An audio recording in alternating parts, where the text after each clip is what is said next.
welcome back to New Day. If you are thinking of renovating the inside of your home, the materials you choose can really make all the difference. Here with insight on using certain materials in unconventional ways is interior designer Michelle Dirkse. Thank you so much for being here. Welcome to the studio. Thank you for having me. It is a pleasure to see you in human form. Yes, not on Zoom. Exactly.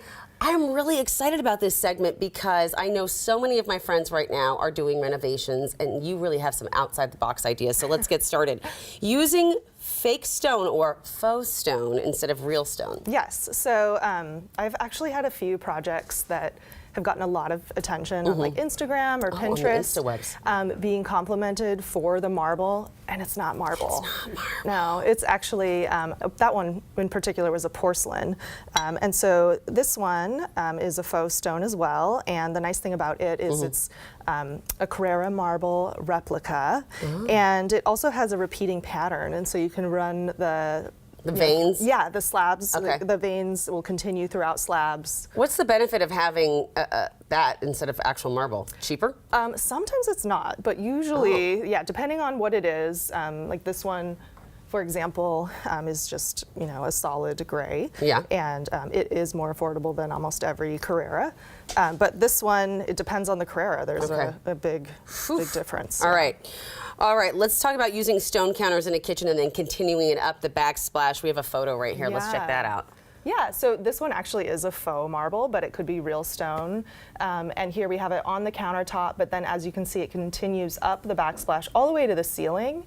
Here, just up the backsplash, all the way underneath the hood. And then here again, it's on both walls, so the one straight ahead and then the one to the right. And here, just again, the backsplash. So different types of stones, some real, some faux, and it makes a big difference being higher than just that 3-inch height. I agree. It does really change the whole look of the kitchen and actually makes it look bigger and brighter. And easier for cleaning. You aren't whistling Dixie right there. I've got like 1942 tile in my kitchen. It's not easy to clean. All right, using stone in a shower without any tile. Right, yeah. So again, here we have that same faux marble, and we have it on the countertop, the backsplash, and then it's book matched, which means it's a mirror image. I like that. Yeah, at the corners. And again, think about cleaning grout for your shower, and there's really no grout line. Yeah. So much easier. It is kind of a splurge to do this, to go this route, but really beautiful. Life goals. Life goals. All right, tiling all the way up to the ceiling as a backsplash. Now that seems like the extreme. Well, I mean, I think again, why not continue all the way? If you really love your tile, why not bring it all the way to the ceiling? Yeah. And again, tile is oftentimes more affordable than a solid surface or stone. And that's really unique. That's a bold choice, that green, but I love it. They wanted green. They love green, so we went for it. Yeah. It's like a kitchen in the Emerald City. Yeah, I love it. All right, mirror as a backsplash. Let's look at that. Yeah, I don't think that I have any images of that, but I have done it before. And so, you know, we might do like an antique mirror or like a smoked mirror or even, you know, just a regular clear mirror. And we've done it in powder rooms where we'll do like the backsplash, like the whole back wall is a smoked mirror, but then we'll put a hanging clear mirror on top of it. I'm into that. Yeah. I'm feeling that vibe and again, so much. If it's a wall-mounted faucet or regular faucet, you know, it could just come out of, you know, the backsplash, the mirror.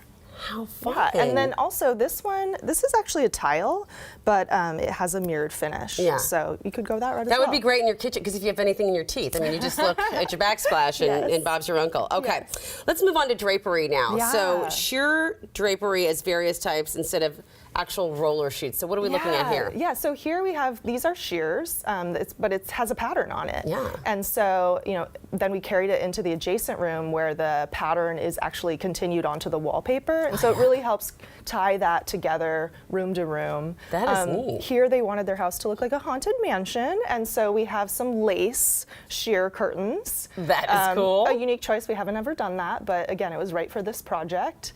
And then another idea would just be be doing a darker sheer. Okay, and you have one here. Yeah, so here's like kind of your standard common drapery sheer. And sometimes in a home we'll do this for privacy, and then in front of it we'll do like a normal blackout drapery. Okay, yeah, that's always handy. Yeah, so you have both. And so this is just kind of like romantic and flowy, soft. So I do love that. That's a classic.